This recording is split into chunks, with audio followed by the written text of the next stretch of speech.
The Grave of Solon Regh by Charles A. Stearns, originally published in Planet Stories, Winter, 1954. Narrated by Tom Trussel. George Seeling was one of the most personable ghouls you could ever care to meet. When he disappeared 3 years ago, somewhere in the unexplored wilderness of southern Mars, his loss was mourned not only by the Terran Museum of Natural History, for whom he worked, but by a multitude of lovers of adventure by proxy as well, who kept up with his astounding fortunes through their daily papers. For George Seeling, who feared nothing that walked, crawled, flew, or pulsed, and who owned, moreover, a shining pair of 7-league boots, in the form of an inexhaustible expense account, believed in sharing himself with the public. He adored publicity. There was the time, for instance, that he made off with the crown jewels of the Tsar Princess of Ganymede. The people loved it, all of them excepting, of course, the Ganymedians. They were considerably upset, but being a minority group, there was not much that they could do once Seeling had escaped with the jewels. Then there was the celebrated occasion of his robbing the crypts of Nakor, the moon goddess of Io. From Io he swiped several golden idols of inestimable value, which was just as well, for they were not doing the natives the least bit of good, despite their complaints. It almost caused an international incident, but the museum kept the treasure, and their procurer collected a fat commission. This, as one can readily see, demonstrates graphically that George Seeling felt almost as much at home in tombs as he did in the public eye. The south of Mars is a rugged land of naked red peaks and deep impassable canyons, of reed-filled swamplands and barren plateaus. The people who live there are primitive and thin as greyhounds, but of a shy, gentle nature, with huge, dark, melting eyes set deep in leathery purplish skin, and nervous, splayed, bare feet that can pad the sands of the uplands at incredible speed.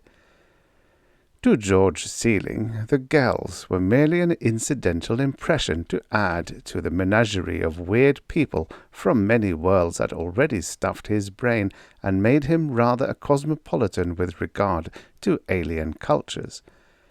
He had already spent several weeks on Mars, most of it in Parthena, the chief spaceport of southern Mars, where he haunted the bars of the native district, asking, seeking, wheedling, bribing, until he found what he sought, a man who could lead him to one of the old cities that lay hidden back in the hills. So it came about that he landed himself and his guide in a rented copter on a certain uncharted mountainside to the south and west of Parthena. Through the field glasses, the minarets of the city were just visible, but it was impossible to get any closer, for there was no place to land. The old Martians had been averse to flat roofs, a circumstance which led Seeling to doubt, audibly, that they could have had the sense of an adult eel. After loading himself down with the paraphernalia that explorers are supposed to carry, he went on alone, the guide declining an invitation to accompany him.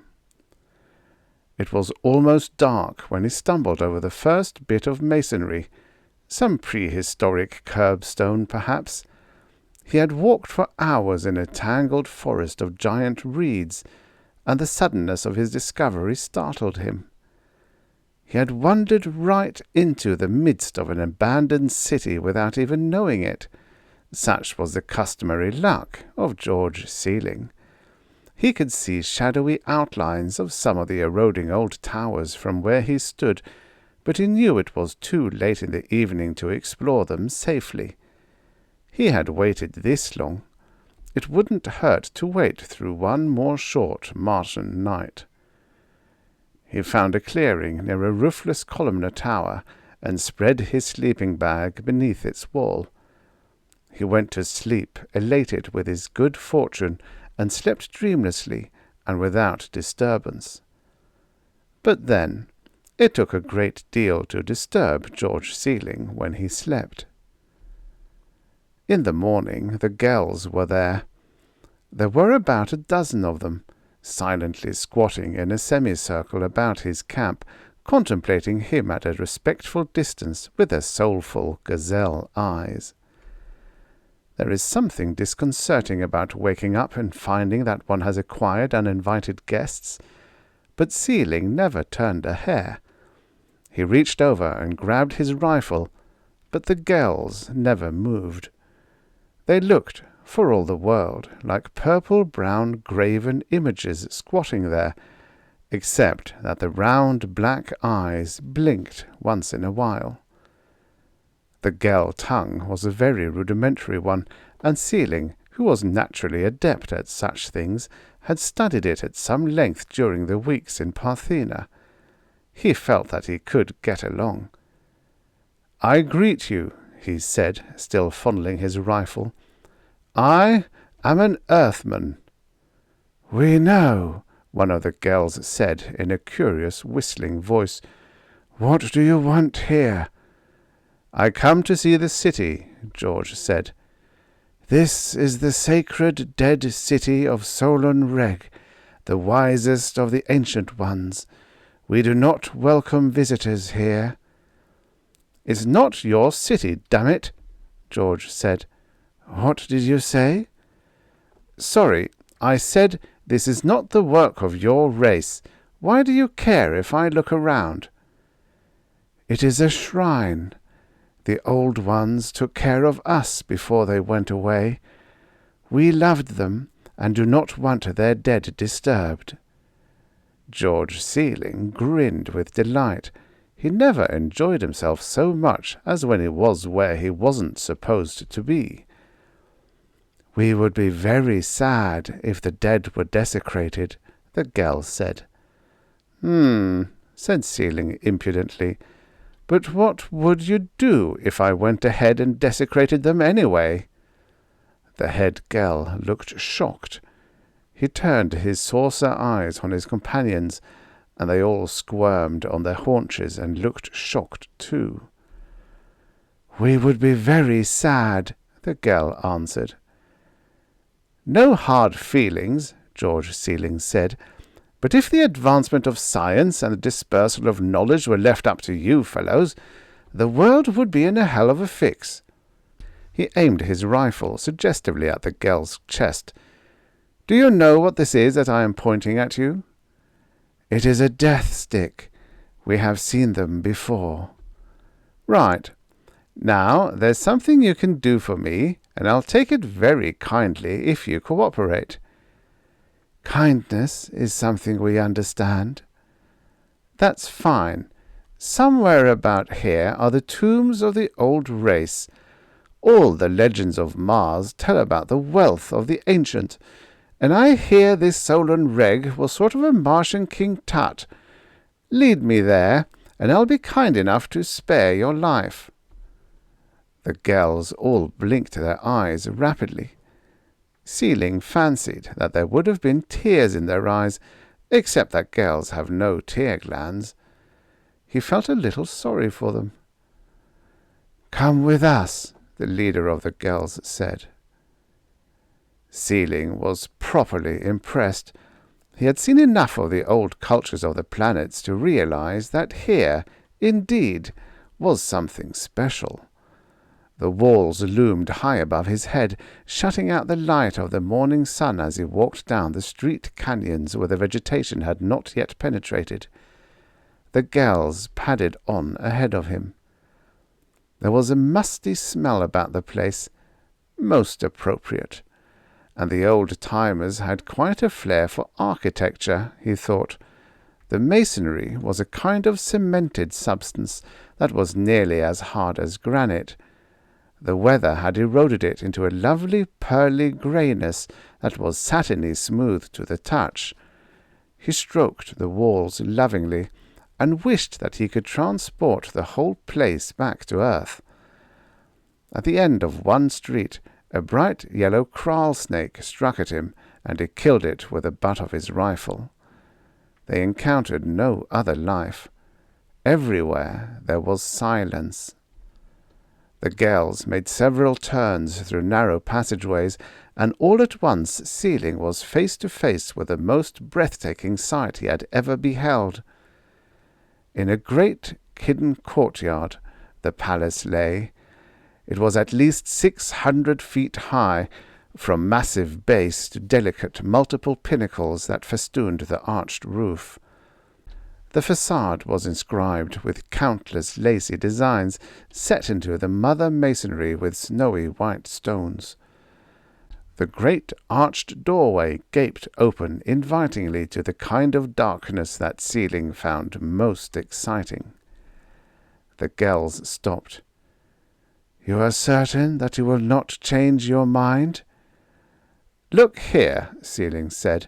"I've come here to collect artifacts, or anything I can lay my hands on for my people on Earth. If I don't bring something good back, they'll send others who won't be as patient with you as I am." "That is sad indeed, for the radiance that made us still lingers in the castle," said the Ghel.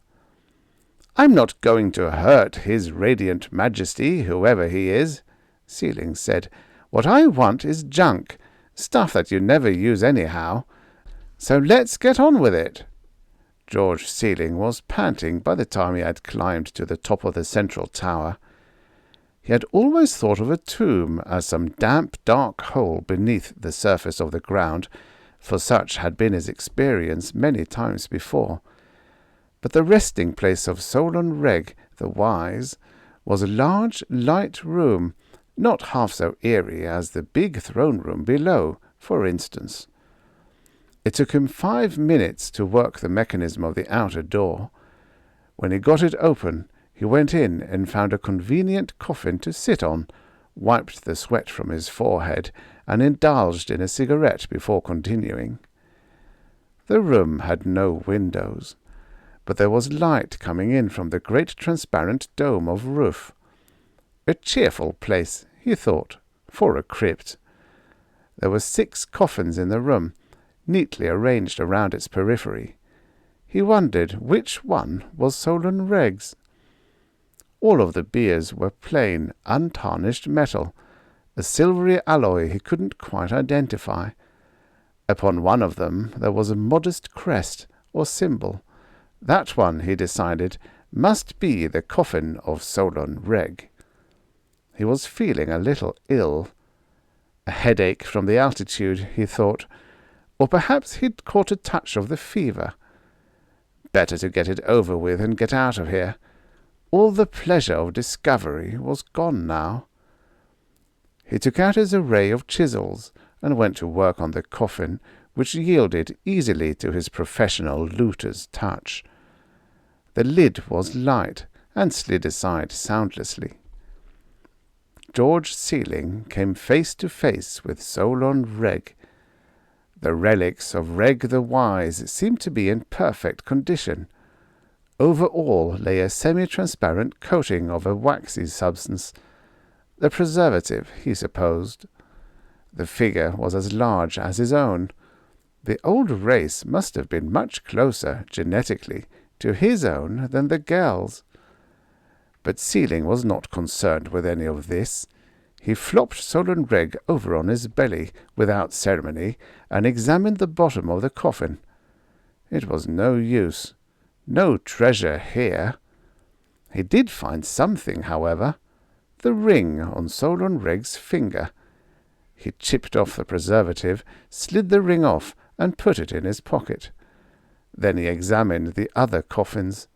Wives, perhaps, and dignitaries of court, these had been. There were both male and female, but no jewelry. He searched the room carefully, but there was nothing to be found. It had not been their custom, then, to bury their treasures with the dead, or perhaps the Ghels had taken it. No matter.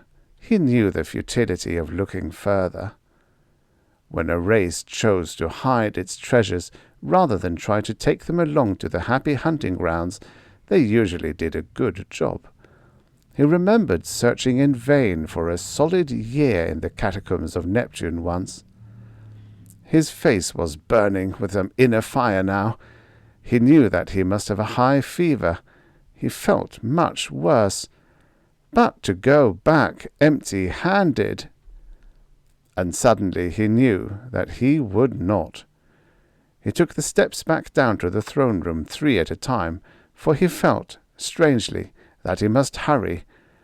The Ghels were still waiting for him there in the gloom. There seemed to be more of them now, but he didn't bother to count. "I want 8 of you," he said. "You are to come with me up to the crypts. I'm taking the coffin of Solon Regh back with me, and you are going to carry it. I don't want any arguments. I'll pay you whatever you want, but it's got to be done right away." They were not a strong race, the Ghels, and the box was without handles, but they finally got it to their shoulders. Twice coming down the spiralling staircases they slipped, and he cursed them furiously, then was amazed that he could be so distraught. They carried it down to the throne room and set it down. The big rotunda was full of Ghels by this time, hundreds of them. "What the hell is this?" George Seeling said, and his voice sounded thick to him.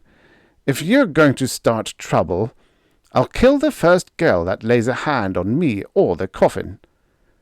He waited for an answer. There was not a sound among the dark multitude of Ghels. They watched him, sorrowfully. "Well?" Seeling bellowed. The Ghel who had talked with him before said, "We are gathered here for a telling. Will you crouch there and hear us?" "I don't know what you're talking about." "Please hear us." Seeling looked around him. Better not to antagonize them at that, he supposed, since it seemed that they had no intentions at present of doing anything drastic. He waited. "Long ago," the Ghel said, "there were the Old Ones. They were as gods and knew great magic. All was happiness. But the magic was not great enough, for one day there came invaders from beyond the stars, and sprayed the cities with green fire that was so light that its touch could not be felt, and yet it killed in great numbers, and the rest it changed. Solon Regh, who was wise, took his family about him and hid in the tower behind airtight doors where the green fire could not come. Many weeks he stayed there, with an air purifier to keep out the radiance, and let in fresh air, and at last the enemy left. The ones who were left had changed more and more, so that even in their heads they were affected, and could scarcely take care of themselves. Solon Regh, from behind his steel door, where the pure air was, sorrowed for us, and counselled us to pick up our lives as best we could. He did not dare come out, because the radiance did not leave, but hung about the palace. We did not care any more. We knew the radiance would always be there, but it could not hurt us now. Solon Regh and his family did all they could for us, and remembered all the wonderful knowledge that we had forgotten. They tried to teach us, but we had forgotten how to learn too. "We? We?" George Seeling screamed. "What are you talking about?" "We Ghels. Do you not understand? We were the Old Ones." "Oh, God!" George said. "The radiance is still in the buildings. That is what we tried to tell you before. But it is too late now. It has touched you." "Let me out of here," Seeling sobbed. "I won't be changed by any damned radiation. I'll go back to Earth. They'll help me. They'll know what to do. Help me, damn it!" "You will not go back," the Ghels said. "I am sorry, but you really cannot go back like this. You will be more at home here from now on." All the Ghels looked at George Seeling with sad, limpid stares. They were silent. There wasn't any more to be said, nothing that they could think of. And George Seeling, squatting there, gazed back at them with big saucer eyes. The end.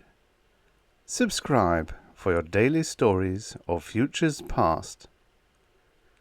From the pages of dusty old pulp magazines to your ear.